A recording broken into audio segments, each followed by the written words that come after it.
संक्रमण प्रकरण 11. पुढे चालू. श्रीकांत त्यांच्या समोरच्या खुर्चीत बसला. त्यांना काय सांगायचं याचा विचार करत असताना सहज चाळा म्हणून त्यानं एक काचेचं पेपरवेट हातात घेतलं होतं आणि ते टेबलवर गरगर फिरवत होता. त्या रंगीत पेपरवेटकडे पाहता पाहता त्याच्या डोळ्यांसमोर अनेक चित्र येऊन गेली. खत्री आणि त्यांचा बहकलेला हाताबाहेर गेलेला मुलगा, वारंवार पैशाची मागणी करणाऱ्या सासरच्या माणसांमुळे मेटाकुटीला आलेली मुलगी, सतत क्लब, भिशी, पार्ट्या यांवर वारेमाप खर्च करणारी बायको, छातीत डाव्या बाजूस कळ आल्यामुळे नाही त्या शंकांनी घामाघूम झालेले खत्री. अहो दामले, खेळ पुरे, काहीतरी बोला ना. श्रीकांतच्या मनात या क्षणी या अभागी माणसाबद्दल विलक्षण कीव आली. या क्षणी त्यांना मदत करण्याची श्रीकांतची अगदी मनापासूनची इच्छा होती. पण केवळ इच्छा असून काय उपयोग होता? त्यांना काही सांगण्याची ही जागा नव्हती आणि त्याची ती पात्रताही नव्हती. पण इथे त्याचे विचार अडले. त्याची पात्रता नव्हती नसेल, पण प्रयत्न करून पाहायला काय हरकत होती? आपली सर्व इच्छाशक्ती एकवटून त्यानं प्रयत्न केला तर त्याला जाणवलं आपल्या हातापायात जरासा कंप येतोय, डोक्यात जराशी बधिरता जाणवतेय. पण त्याच्याकडे पाहणारे खत्री एकदम जरा मागे सरून बसले. दामले, असे का पाहतायत माझ्याकडे? व्हॉट्स द मॅटर? सर, श्रीकांत अगदी हलकेच म्हणाला, मी माझ्या संबंधात नाही पण तुमच्या संबंधात बोलतोय. Take it easy sir. राग करून, संतापून, चिडचिड करून काही साध्य होत नाही. जे काही व्हायचंय ते होणारच, पण तुम्हाला त्रास तरी होणार नाही. Please take it easy sir. सर्व काही शांत मनानं घ्या. काही ना काही मार्ग निघेलच. सर, आपण कधी एकटे नसतो. मदत उपलब्ध असते. पण मन असं चारी बाजूंनी जकडून ठेवू नका. प्रवेशाचे मार्ग खुले राहू देत. मदत आपोआप तुमच्यापर्यंत पोहोचेल. खरोखर तुम्ही एकटे नाही आहात. कधीही एकटे नसता. श्रीकांत बोलायचा थांबला. आपण असं काहीतरी बोलणार आहोत याची त्याला कल्पनाही नव्हती. त्याची तर खात्री झाली या अनाहूत सल्ल्यानं खत्रींचा पारा आणखीच चढणार आहे. पण समोर काही वेगळंच घडत होतं. खत्रींचं आवडलेलं शरीर सावकाश सावकाश सैल पडत होतं. त्यांच्या कपाळावरच्या आठ्या हळूहळू सपाट होत होत्या. त्याच्याकडे पाहत जरासे हसत, खत्री हसत, ते म्हणाले, दामले, मी तुम्हाला तुमच्या गैरहजेरीचा जाब विचारण्यासाठी इथे बोलावलंय, आध्यात्मिक बौद्धिक देण्यासाठी नाही. सर, श्रीकांत स्वतःला थांबवूच शकत नव्हता. तुम्ही मला रिप्रिमांड द्या, मेमो द्या, माझी काहीच तक्रार नाही, कारण गलती माझी आहे आणि शासन करण्याचा अधिकार तुमच्या हातात आहे. तरी 1-2 गोष्टी सांगाव्याशा वाटतात, त्या सांगणार आहे. खत्रींच्या चेहऱ्यावरचं हास्य आणखी मोकळं झालं होतं. Well, let me enjoy myself before I kick you out. पुढे वाकून टेबलावर दोन्ही हात ठेवून ते म्हणाले, कॅरी ऑन, बोला दामले. श्रीकांतची नजर खत्रींच्या हातांवर होती. उजव्या हाताच्या तर्जनीत एक मोठ्या निळ्या, कदाचित नीलमणी खड्याची अंगठी होती. सर, ही अंगठी तुमच्याकडे कशी आली? मिसेसची बर्थडे प्रेझेंट आहे. डाव्या हातानं बोटाभोवती अंगठी फिरवत खत्री म्हणाले. पण त्यांच्या चेहऱ्यावरून एक छाया सरकत गेली. कदाचित आताच्या परिस्थितीचा विचार त्यांच्या मनात आला असेल. सर, या नीलमण्याची काय ख्याती आहे माहिती आहे का तुम्हाला? तो शनीचा खडा आहे. एखाद्याला लाभला तर तो एका रात्रीत लक्षाधीश करतो आणि लाभला नाही तर घरदार, पैसा, अडका, इब्रत साऱ्याची राख रांगोळी होते. माझी एक विनंती आहे, ती अंगठी बोटातून काढून टाका सर. बोल, you are getting funnier every second. सांग, आता काय करू? शीर्षासन करून डोक्यावर उभा राहू? तुम्ही कितीही थट्टा केलीत तरी मी सांगायचं ते सांगणारच आहे.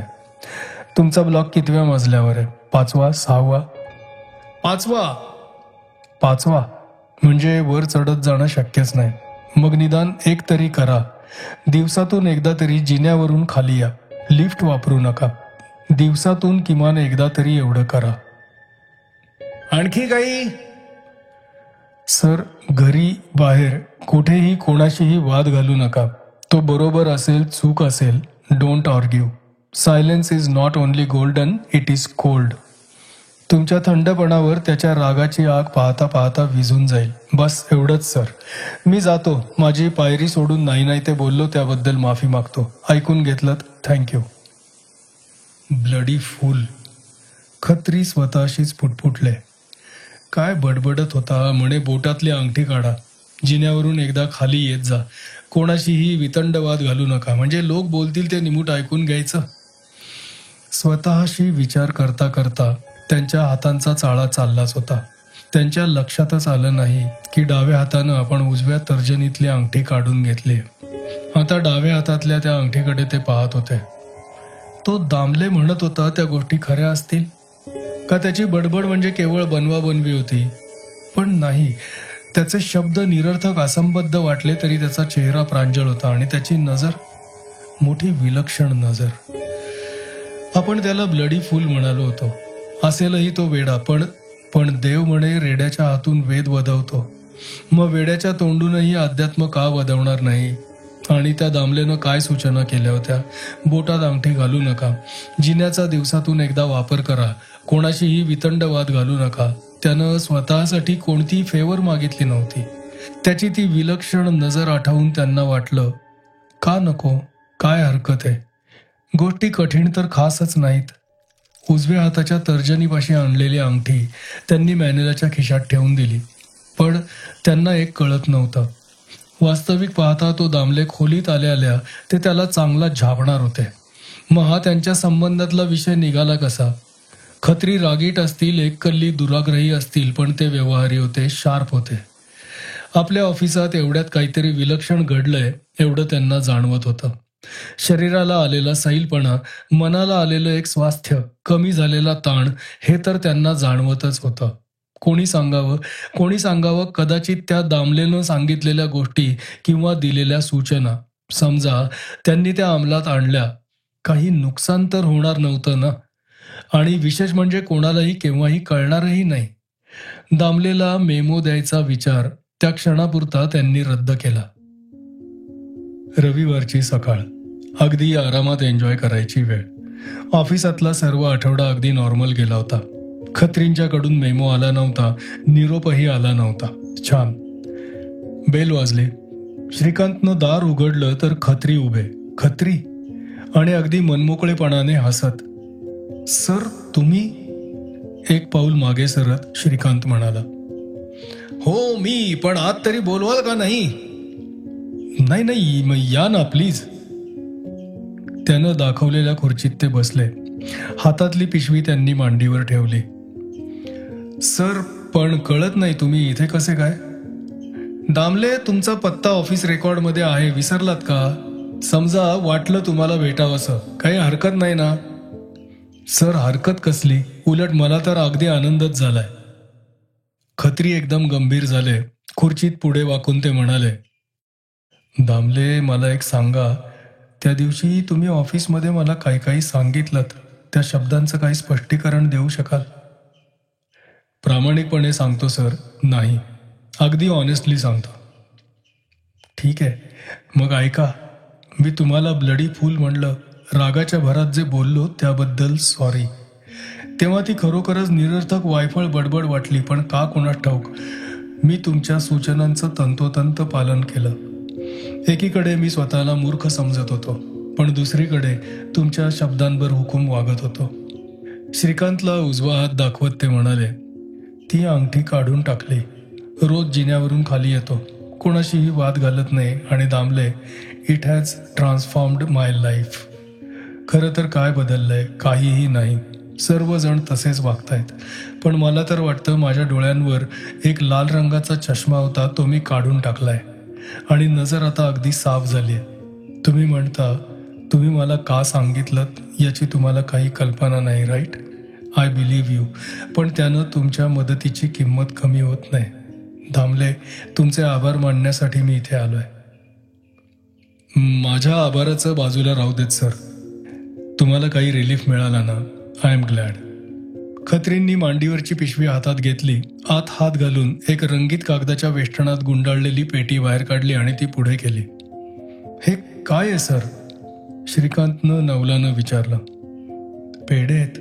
माझ्यातर्फे एक लहानशी गोड भेट. पण मला का? कारण सर्व श्रेय तुम्हालाच आहे. मला नाही सर. श्रीकांतनं वळून साईड बोर्डवरच्या श्री दत्तगुरूंच्या प्रतिमेकडे बोट केलं. सर, करता करविता तोच आहे. आपण त्याच्या हाताची नाममात्र साधनं आहोत. आभार मानायचेच असले तर त्याचे माना. खरंच सांगतो, त्याच्या पायाशी हे पेढे ठेवा. प्रसाद म्हणून 2 मला द्या आणि बाकीचे तुमच्या घरच्यांसाठी, मित्रांसाठी न्या. Share your Joy with your nearest and dearest. काही आडेवेडे न घेता खत्रींनी ती बॉक्स उघडली, साईड बोर्डवर ठेवली, तिथली उदबत्ती लावली आणि डोळे मिटून 2 मिनिटं नामस्मरण केलं. मग 2 पेढे श्रीकांतच्या हातावर ठेवले, एक स्वतः घेतला. सर, एखादा कप कॉफी? करा ना, अवश्य करा. कॉफी घेता घेता श्रीकांत म्हणाला, सर, एक विचारायचं होतं. विचारा ना. सर, मी बरेच दिवस गैरहजर होतो. दामले, माझ्यावर जशा अनेक जबाबदाऱ्या असतात ना, तशाच मला काही डिस्क्रिशनरी पॉवर्स सुद्धा आहेत. Do you understand? तुमचं ते गैरहजेरीचं प्रकरण आपोआप मिटणार आहे. तुम्ही त्याबद्दल कोणतीही काळजी करू नका. मी शब्द देतो तुम्हाला. आता आभार मानण्याची पाळी माझी आहे. Damle, let us forget the whole thing. उद्यापासून नेहमीसारखे ऑफिसमध्ये या, तुमच्या कामाला लागा. ओके? Thank you sir. मी निघतो तर. खत्री उठत म्हणाले. दारापर्यंत आल्यावर त्यांनी श्रीकांतच्या खांद्यावर हात 1-2दा टेकवला आणि मग काहीही न बोलता ते घाईघाईनं निघून गेले. त्यांच्या मागे दार बंद करून बोल्ट सरकवून श्रीकांत हॉलमध्ये आला आणि श्री दत्तगुरूंच्या प्रतिमेसमोर उभा राहिला. खत्रींच्या बाबतीत हा काय प्रकार झाला होता? काहींच्या हातून म्हणे एका ट्रान्सच्या अवस्थेत काहीतरी मजकूर लिहिला जातो.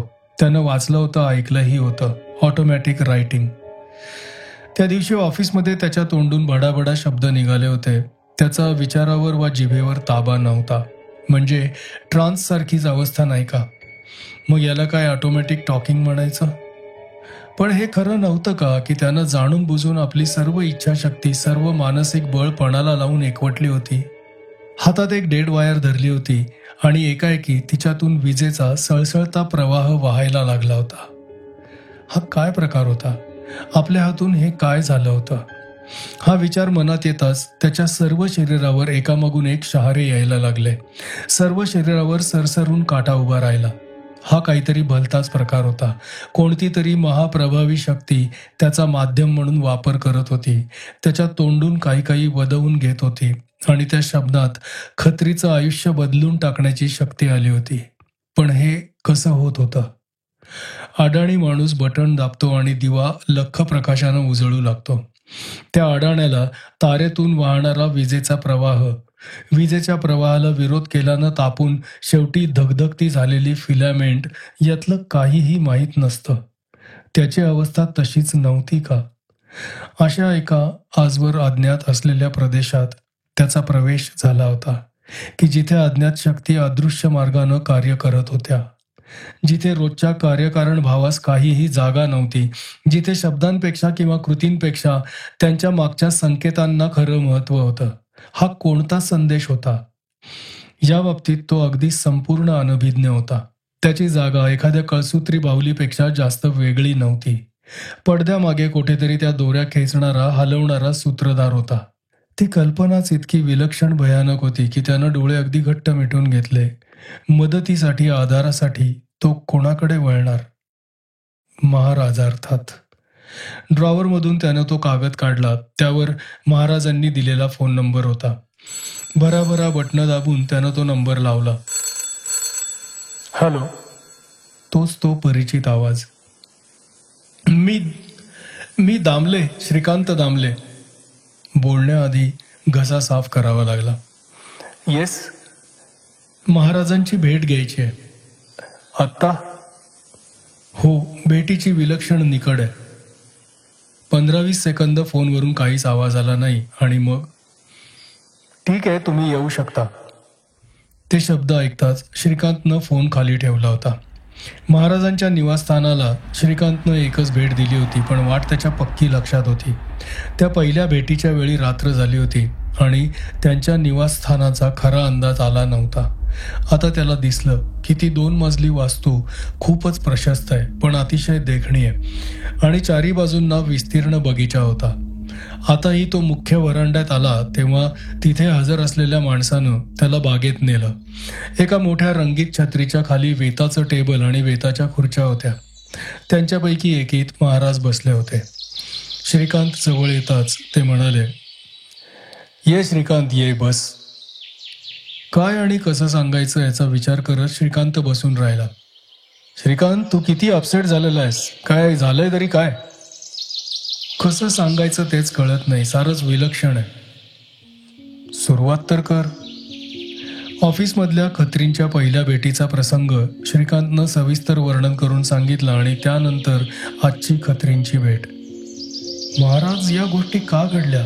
त्यात माझा काय संबंध येतो? मला यातलं काहीच कळत नाहीये. घडलं त्याला खरोखर मी जबाबदार आहे का?" "समजा असलास, पुढे काय?" "महाराज, केवळ 2-4 शब्दांनी असं काही घडू शकतं ही कल्पनाच उरात धडकी भरवणारी आहे." "श्रीकांत, 2-4 शब्द म्हणतोस ते खरं आहे, पण ते शब्द कोण उच्चारतं, कोठे उच्चारतं यालाही महत्त्व आहेच की."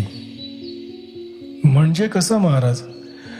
"म्हणजे पहा, समजा तू रस्त्यावरच्या एखाद्या खोलीतल्या एखाद्याला म्हणालस, तुला 5 वर्ष सश्रम कारावासाची शिक्षा सुनावतोय. त्या शब्दांना काही अर्थ आहे का? त्यांनी काही घडणार आहे का? उलट असं काही बरळणाऱ्याची टिंगलटवाळीच होईल. पण समजा तेच शब्द एखाद्या न्यायालयात न्यायाधीशांनी आरोपीला उद्देशून उच्चारले तर तो आरोपी नक्कीच 5 वर्ष खडी फोडण्यासाठी जाणार, हो की नाही? कारण त्या न्यायाधीशांना ते शब्द बोलण्याचा अधिकार आहे. आता तुझ्या ध्यानात येईल, त्या खत्रींना उद्देशून तू जे काही बोललास ते शब्द बोलण्याचा तुला अधिकार आहे आणि म्हणून त्यांचा असा परिणाम झाला." त्याच्या गोंधळलेल्या चेहऱ्याकडे पाहत महाराज म्हणाले, "मगाचीच न्यायाधीशाची उपमा आणखी जरा पुढे नेऊ. त्यांनी शिक्षा सुनावली, मग काय आरोपी लगेच तुरुंगात जातो? तसं होत नाही. त्यांचे शब्द अंमलात आणणारी एक प्रचंड यंत्रणा कार्य करत असते. त्याच्या कारावासाचं ठिकाण ठरवलं जातं, तिथे नेण्याची सोय होते, तिथे त्याच्यासाठी जागा करण्यात येते. ही सर्व आवाढव्य यंत्रणा न्यायाधीशाच्या त्या 4 शब्दांनी कार्यान्वित होते. तुझ्या त्या शब्दांनी अशीच एक आवाढव्य पण गुप्त यंत्रणा कार्यान्वित झाली. काही काही गोष्टी किंवा प्रसंग किंवा घटना या आपल्या जाणीवेच्या परिघाबाहेरच राहतात, पण म्हणजे त्यांना सत्यता नाही असं म्हणता येत नाही, कारण त्यांचे परिणाम दिसतात, जाणवतात. त्या खत्रींच्या आयुष्यातला बदल तुला दिसला का नाही?" "पण माझ्या शब्दांनी एवढा परिणाम?" "श्रीकांत, तुला अजून स्वतःची खरी ओळख पटलेली नाही. गेल्या 15 प्रसंगांवर जरा विचार कर. तू कोणकोणत्या अनुभवातून गेलायस ते आठव की. जी गोष्ट आयुष्यात निदान एकदा तरी व्हावी यासाठी योगी साधक वर्षांची कठीण साधना करतात, ती अनुभवण्याची तुला एकदा नाही 3दा संधी मिळाली. तुला आठवतात ते निर्वाणीचे क्षण, जेव्हा तुझी खात्री झाली होती की आता आयुष्याची अखेर झाली आहे, केवळ तूच स्वतःला वाचवू शकतोस. तेव्हा तू आपली सर्व मनःशक्ती एकवटून एक प्रहार केला होतास आणि तू वाचलास. एकदा नाही, 2दा नाही, 3 वेळा. पण हा अनोख्या अनिरुद्ध शक्तीचा स्रोत तुझ्यातून घोंगावत गेला, त्याचे काही परिणाम होणार नाहीत? अरे श्रीकांत, शक्ती ही द्रव्यावर सतत परिणाम करत असते. कोळशाचा हिरा होतो, लोखंडाचं पोलाद होतं, ही तर जड द्रव्य. मानवी मन तर किती तरल. या शक्ती स्त्रोताखाली ते काय अविकारी राहणारे? अर्थात नाही. त्यात आमूलाग्र आणि अकल्पित बदल होतात, तसे तुझ्यात झाले आहेत आणि म्हणून तुला तो अधिकार प्राप्त झालाय आणि म्हणून तुझ्या शब्दांमध्ये शक्ती आहे." "पण महाराज, मला ते शब्द सुचले तरी कसे?" हात वर करत महाराज म्हणाले, "श्रीकांत, इथे आमच्याही तर्काची मर्यादा येते. शब्द सुचतात ही गोष्ट सत्य आहे. माझ्या मनात कधी कधी एक कल्पना येते. यच्च यावत प्राणीजात उत्क्रांतीच्या धाग्यानं एकत्र जोडलेली आहे. सर्वांच्या मुळाशी एक प्रायमल युनिव्हर्सल अनकॉन्शियस आहे. उसळत्या अगाध शक्तीचा तो महासागर आहे. या तुझ्या खास परिवर्तनानं तुझ्या मनाचा संपर्क त्या शक्तिसागराशी झाला असला तर सर्व स्थळ आणि सर्व काळ तिथे एकत्रित सामावलंय. कदाचित तिथूनच या शब्दांची निर्मिती होत असेल, पण ही आपली माझी एक कल्पना आहे." माणसानं मधल्या मेजावर कॉफीचे मग आणि खाण्याच्या डिशेस आणून ठेवल्या होत्या. "घे रे, संकोच करू नकोस, महाराज म्हणाले. आणि मग ते जरा गंभीर आवाजात म्हणाले, श्रीकांत, एक महत्वाची गोष्ट तुला सांगायची. शक्ती येते, त्याचबरोबर जबाबदारीही येते. जिथे जिथे शक्य असेल तिथे त्या शक्तीचा वापर लोकांच्या हितासाठी करण्याची जबाबदारी आता तुझ्यावर आली आहे. सततच्या वापरानं वृद्धिंगत होत जाणारं हे कौशल्य आहे. असं समज की प्रत्येक वेळेस हिऱ्याला आणखी एखादा पैलू पाडला जातो, त्याची लकाकी वाढते आणि याचा प्रतिवादही खरा आहे. ज्या काही सूचना यायच्या असतात त्या एका अंतःप्रेरणेनं येतात, आपोआपच येतात आणि तशाच याव्या लागतात. खोट्या प्रतिष्ठेपायी जर काही तडजोड केलीस तर त्या हिऱ्याला तडा जाईल, हेही लक्षात ठेव. महाराज, अजूनही माझ्या मनातली शंका जात नाही. केवळ 2-4 शब्दांचा एवढा परिणाम. मनाच्या क्रिया प्रक्रिया आपल्याला अज्ञात आहेत श्रीकांत. कदाचित आपल्या शब्दांनी त्यांच्यातला आत्मविश्वास वाढत असेल आणि त्या विश्वासात फार मोठी शक्ती असते, किंवा आणखीही काही असू शकेल. घड्याळजी त्याच्या भिंगातून पाहून घड्याळातला आतला एखादा स्क्रू तसूभर मागे किंवा पुढे सरकवतो, पण तेवढ्या त्या सूक्ष्म हालचालीनं वेड्यासारखं पुढे पुढे धावणारं किंवा मागे मागे रेंगाळणारं घड्याळ योग्य गतीनं चालायला लागतं. आतवर खोल कुठेतरी अशी एखादी लहानशी ॲडजस्टमेंट करण्याची शक्ती त्या 4 शब्दात असेल. परिणाम होतो, ही गोष्ट सत्य आहे. श्रीकांतकडे महाराज निरखून पाहत होते.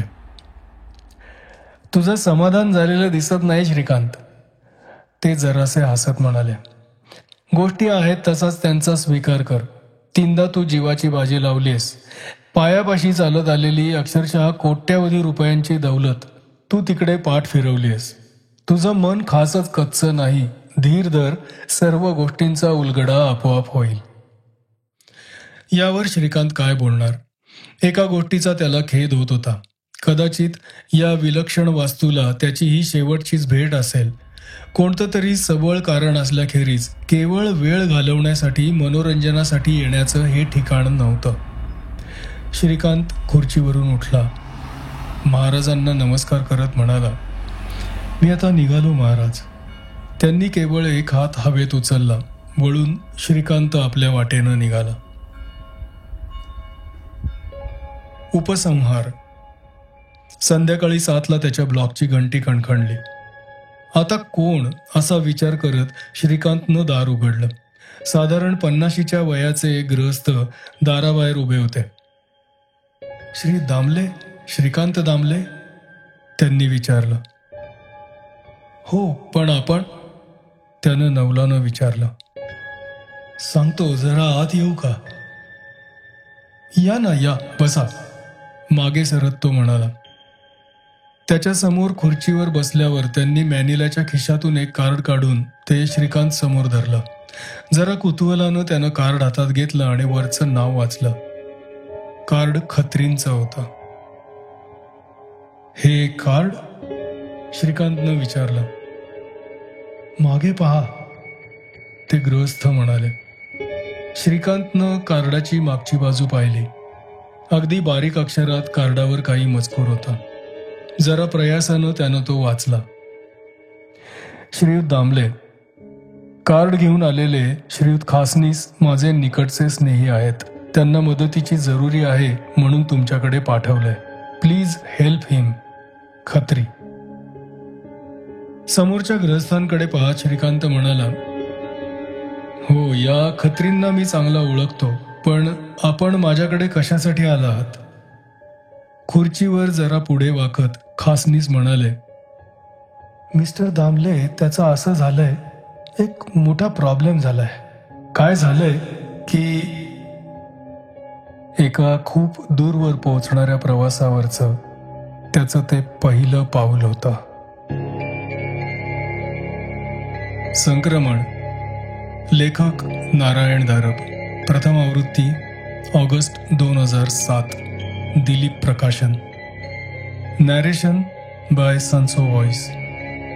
आपल्याला जर हे आवडलं असेल तर जरूर सबस्क्राईब करा, आपल्या मित्रांमध्ये शेअर करा आणि आपल्या कॉमेंट्सची मला नेहमीप्रमाणे प्रतीक्षा राहील. लवकरच पुढच्या कथेच्या निमित्तानं भेटूयात. आपला सर्वांचा मनापासून आभारी आहे. Thank you so much.